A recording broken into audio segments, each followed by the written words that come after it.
Praise the Lord. बारके मोर आप सुन रहे हैं ए लाइव गॉड वर्ड्स चैनल और मैं फादर बलराम सिंह रावत आपके समक्ष एक बार फिर जीवित परमेश्वर के पवित्र वचन को आपके सामने रखते हुए परमेश्वर के वचन की शिक्षा को आपको देना चाहता हूँ। पवित्र बाइबल के पुस्तक भजन संहिता उसका 103 का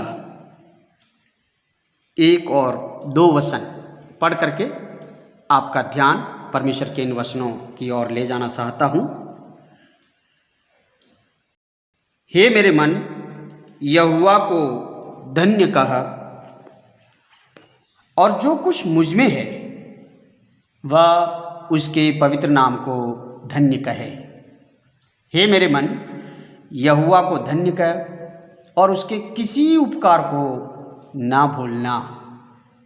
आज का मेरा विषय है, हम परमेश्वर के भक्त होने के नाते, विश्वासी होने के नाते, उसके वचन और उसकी आज्ञाओं को मानने वाले होने के नाते हमें परमेश्वर की उपकार को, उसकी भलाइयों को भूलना नहीं चाहिए। जो आज का मेरा विषय है, उसके उपकार को ना भूलें। बहुत सारे लोग जो विश्वासी है, बाइबल पढ़ते हैं, किसी न किसी चर्च से जुड़े हुए हैं, लेकिन ये लोग जब मुसीबत में, बीमारी में, बेरोजगारी में, अकेलेपन में, कुंवारेपन में या अन्य कारणों से परमेश्वर को याद करते हैं, बहुत याद करते हैं, विश्वास से याद करते हैं, प्रार्थना करते हैं और अपने जीवन को जीते हैं, उससे प्रार्थना करते, वचन पढ़ते और अपनी परिस्थितियों को बदलने के लिए परमेश्वर से वायदे करते हैं, प्रॉमिस करते हैं और उपवास और प्रार्थना और नाना प्रकार की मन्नतें और वायदे करते हैं और परमेश्वर उनकी इस भक्ति पर, उनके इस विश्वास पर दया करके उनको उन मुसीबतों से छुटकारा देता है, उन बीमारियों से संगई देता है, बेरोजगारी से उनको अच्छा रोजगार देता है, सरकारी नौकरी या अच्छा रोजगार, या कोई बिजनेस करने वाला है तो अच्छा एक व्यापार, या कोई कुंवारा है, शादी में कोई व्यवधान है, कोई परेशानी है तो उसके लिए अच्छा एक जीवन साथी, जो हम मनुष्य बुद्धि से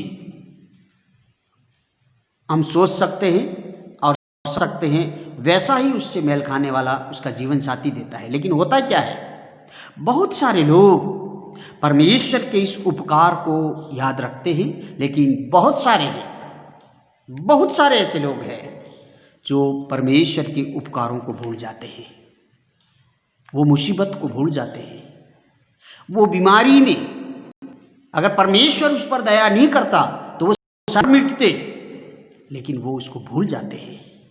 वो बेरोजगारी या वो फसावट जब अगर परमेश्वर उसकी सहायता नहीं करता, प्रार्थना के द्वारा उसका काम नहीं होता, तो शायद उसके लिए परेशानी और बढ़ जाती, लेकिन वो भूल जाते हैं।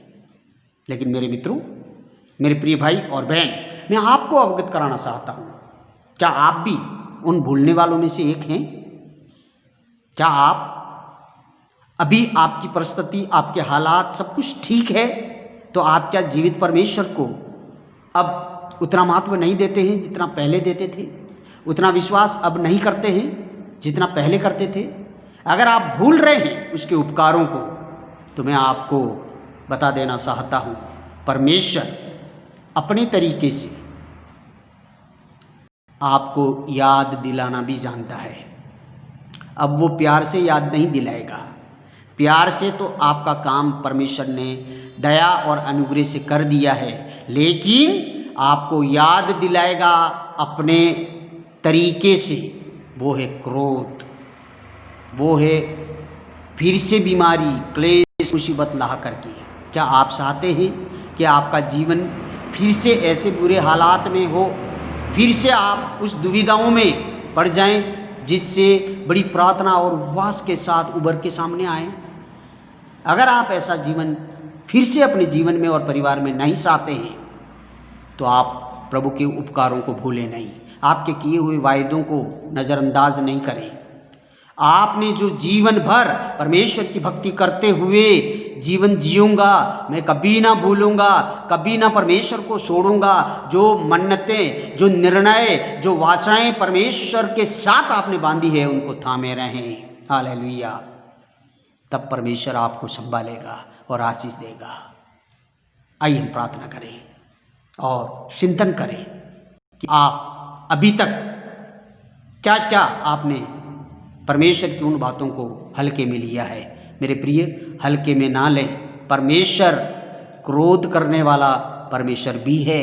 वो जितना दयालु है, जितना कृपालु है, जितना प्रेमी है, वो दूसरा तरफ देखिए क्रोध वाला परमेश्वर भी है। इसलिए भजनकार कहता है उसको, हे मेरे मन, उसके किसी उपकार को ना भूलें। आइए हम प्रार्थना करेंगे। हम आपको धन्यवाद देते हैं इन वचनों के लिए। हम बहुत बार मनुष्य होने के नाते प्रभु आपके उपकारों को भूल जाते हैं। आप दया कर, हम सब पर दया कर। जो भूल रहे हैं, आपसे दूर जा रहे हैं, जो ये समझते हैं कि मैं अपने आप में सब कुछ हूँ, मुझे अब परमेश्वर की जरूरत नहीं है, ऐसे लोगों के मन को प्रभु आप नम्र कर पिता परमेश्वर, उनको जो आशीषें आपने दी है, उन आशीषों को वो पिता परमेश्वर संभालने वाले बने, ऐसी मैं दुआ करता हूँ।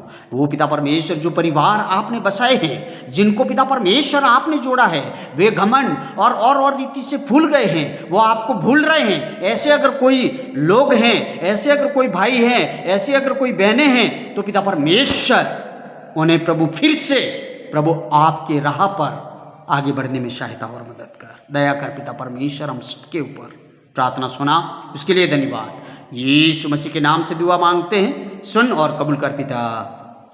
आमीन, आमीन, आमीन। परमेश्वर आप सबको आशीष दे। God bless you. जय मसीह की।